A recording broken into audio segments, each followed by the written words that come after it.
Hello guys, chef बिना के kitchen में आपका स्वागत है। मैं बनाऊंगी आज इल्शा मच्छी का सरसों बाटा। ये सरसों ले लिया मैंने, छोटा कटोरी का एक कटोरी लिया है मैंने। इसको मैं अभी थोड़ा सा हल्का पानी डाल के पीस लूँगी एकदम मिही, और 2 हरी मिर्च डालूँगी इसमें, क्योंकि सरसों ऐसे तीखा रहता है इसीलिए कम डालना है मिर्ची। और अदरक मेरे पास पिसा हुआ है इसलिए अदरक नहीं डालूँगी, बाद में डालूँगी इसमें। किसी किसी को समझ में नहीं आता है, ये बंगाली स्टाइल है। इसको बोलता है इलिश माछेर शस्य बाटा। और भीतर দিব আমি নুন, मतलब नमक, थोड़ा सा हल्दी। इसको अच्छा से इसको हाथ से मसल लूँगी मैं।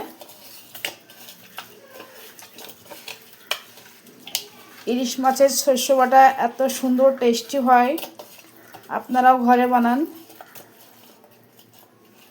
দেখেন আমার নুন আর হলুদ মাখানো হয়ে গেছে। আমি একে এখন রেখে দেব আর শস্য বাটাটা পিষে নেব। শস্য বাটাটা আমি পিষে নিয়েছি মিক্সারে। এখন আমি কড়াই রেখে দিয়েছি, কড়াইটা গরম হয়ে গেছে। এখন আমি সরষের তেল দিব, একটু হালকা ভেজে নিব মাছটা নুন হলুদ দিয়ে কাঁচাও রান্না করা যায়, তা আমি আজকে একটু ভেজে নেব হালকা করে। তেলটা গরম হয়ে গেছে, মাছটা দিয়ে দেবো এখন।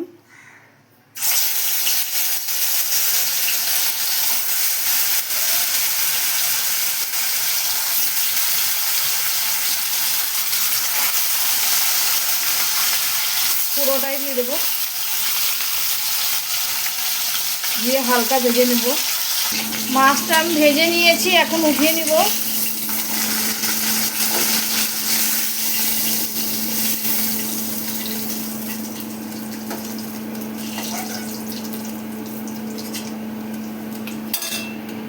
এখন দিয়ে দেব সরষের ভিতরে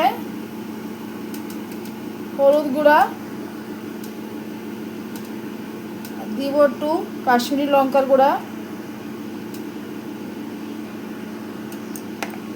আর দিয়ে দেব নুন 1 চামচ, 1.5 চামচই দিয়েছি। একটু কালো জিরা দিয়ে দিয়েছি আমি। এখন মশলাটা ঢেলে দেবো তেলের ভিতরে।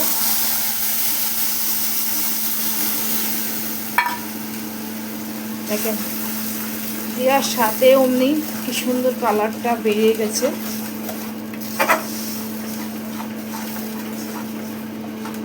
একে এখন একটু ভালো করে কষাবো তেলের ভিতর দিয়ে। আদা বাটাটা দিতে ভুলে গিয়েছিলাম, এখন আদা বাটাটা দিয়ে ভালোভাবে কষবো মশলাটার ভিতরে।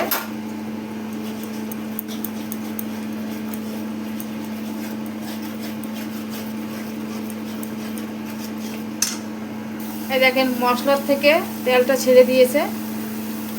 এখন আমি পানি দিয়ে দেব। এখানে বেশিরভাগ জল পানি বলে, জল বললে। এই দেখেন এখন ঢেলে দেবো, পাতলা করে একটা ঝোল করবো।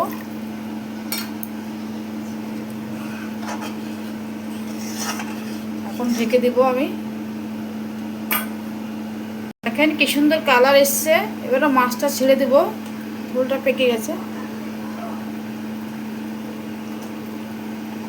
একটা করে দেবেন যাতে চোখে মুখে না উড়ে।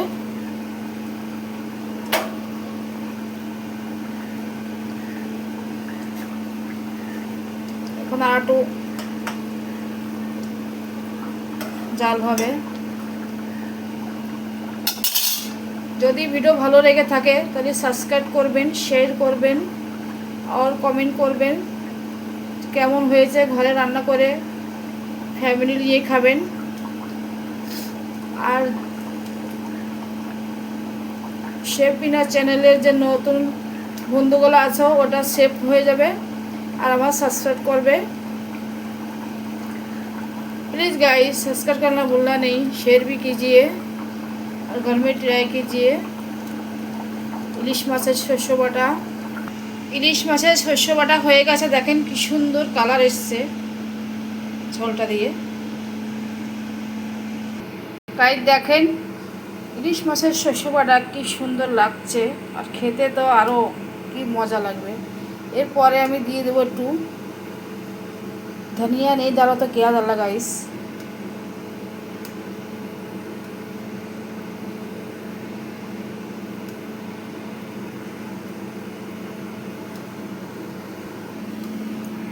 দেখছেন তো ইলিশ মাছের শস্য বাটা কেমন হয়, কি সুন্দর লাগছে আর খেতেও দারুণ লাগবে।